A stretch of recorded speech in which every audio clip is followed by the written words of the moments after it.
കുട്ടികൾക്ക് പ്രിയപ്പെട്ട ചീറ്റോസ് അത് നമുക്ക് വീട്ടിൽ ചെയ്തെടുത്താലോ? അപ്പം നല്ല ടേസ്റ്റി ആയിട്ടും നല്ല ക്രിസ്പി ആയിട്ടും കഴിക്കാൻ പറ്റുന്ന ചീറ്റോസ് കടയിൽ നിന്ന് വാങ്ങിക്കുന്ന ആ ഒരു ടേസ്റ്റിൽ നമുക്ക് ചെയ്തെടുത്താലോ?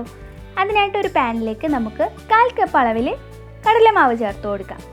അതുപോലെ തന്നെ 1/4 കപ്പ് അളവിൽ അരിപ്പൊടി ചേർത്ത് കൊടുക്കാം. അതുപോലെ തന്നെ 1/4 കപ്പ് അളവിൽ റവ ചേർത്ത് കൊടുക്കാം.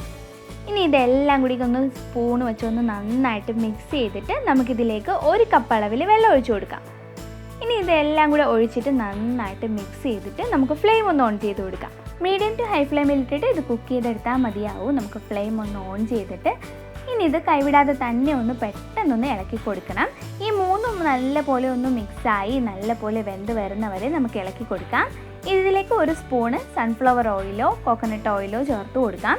ഇനി ഇതെല്ലാം കൂടെ ഒന്ന് ലോ ഫ്ലെയിമിൽ ഇട്ടിട്ട് അടി കരിഞ്ഞു പോവാതെ ഒന്ന് നന്നായിട്ട് മിക്സ് ചെയ്ത് എല്ലാം നല്ല പോലെ ഒന്ന് വേവിച്ചെടുക്കണം. അപ്പോൾ അത്യാവശ്യം നല്ല രീതിയിൽ ഇതെല്ലാം വന്നിട്ടുണ്ട്. പാനിൽ നിന്ന് നന്നായിട്ട് വിട്ട് വരുന്ന പരുവാകുമ്പോഴത്തേക്കും നമുക്ക് ഫ്ലെയിം ഓഫ് ചെയ്തിട്ട് ഒരു പാത്രത്തിലേക്ക് തണുക്കാനായിട്ട് മാറ്റി വയ്ക്കാം. ഇനി ഇതിലേക്ക് ഒരു 2 ടേബിൾ സ്പൂൺ അതിൽ കോൺഫ്ലവറും കൂടെ ചേർത്തിട്ട് കയ്യിൽ ഒരു അല്പം എണ്ണ തടവിയതിന് ശേഷം കുഴച്ചെടുക്കുകയാണെന്നുണ്ടെങ്കിൽ കയ്യിലൊന്നും ഒട്ടിപ്പിടിക്കാതെ തന്നെ നമുക്കിത് നല്ല സ്മൂത്തായിട്ടൊന്ന് കുഴച്ചെടുക്കാം.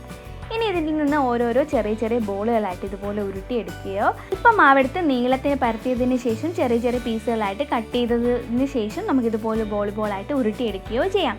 ഇങ്ങനെ ചെയ്തെടുക്കുകയാണെന്നുണ്ടെങ്കിൽ വളരെ എളുപ്പത്തിൽ തന്നെ നമുക്ക് ഈ മാവെല്ലാം ഉരുട്ടിയെടുക്കാനായിട്ട് പറ്റും.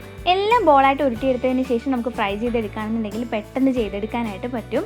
ഇനി ചൂടായി വരുന്ന എണ്ണയിലേക്ക് ഇതുപോലെയുള്ള ഓരോ ബോൾസായിട്ട് ഇട്ട് കൊടുത്തിട്ട് നമുക്ക് കുറച്ച് ഇട്ട് കൊടുത്തിട്ട് ഇതുപോലെ ഒന്ന് തിരിച്ച് മറിച്ചു വിട്ട് ഇതിൻ്റെ എണ്ണയുടെ ആ ഒരു ചിനിപ്പ് മാറുന്നവരെ നല്ല പോലെ ഒന്ന് ഫ്രൈ ചെയ്തെടുക്കണം. ഇതിൻ്റെ കളർ ഒരുപാടൊന്നും ചേഞ്ച് ആവണ്ട, ചെറുതായിട്ടൊന്ന് കളറൊന്ന് മാറി ഒന്ന് മൊരിഞ്ഞ് വരുന്ന സമയമാകുമ്പോഴത്തേക്കും നമുക്കിത് കോരി മാറ്റാം. ഇനി ഇതിലേക്ക് ആവശ്യത്തിന് ഉപ്പും 1 സ്പൂണ് മുളക് പൊടിയും അതുപോലെ തന്നെ 1 സ്പൂണ് ചാറ്റ് മസാലയും കൂടെ ചേർത്ത് കൊടുക്കാം. ചാറ്റ് മസാല ഹോം മെയ്ഡായിട്ട് തയ്യാറാക്കിയെടുക്കുന്ന വീഡിയോ ഇതിന് മുന്നേ അപ്ലോഡ് ചെയ്തിട്ടുണ്ട്. അതിൻ്റെ ലിങ്ക് ഇതിൻ്റെ ഡിസ്ക്രിപ്ഷനിൽ കൊടുത്തിരിക്കാം. ഇനി ഇതൊന്ന് ഷേക്ക് ചെയ്തെടുത്ത് കഴിഞ്ഞാൽ നല്ല ടേസ്റ്റി ആയിട്ടുള്ള ചീറ്റോസ് ഇവിടെ റെഡി ആയിട്ടുണ്ട്. അപ്പോൾ കുട്ടികൾക്ക് എല്ലാവർക്കും ഇഷ്ടമാണ്. അതെല്ലാവരും ഒന്ന് ട്രൈ ചെയ്ത് നോക്കിയിട്ട് അഭിപ്രായങ്ങൾ കമൻറ്റ് ചെയ്യണേ.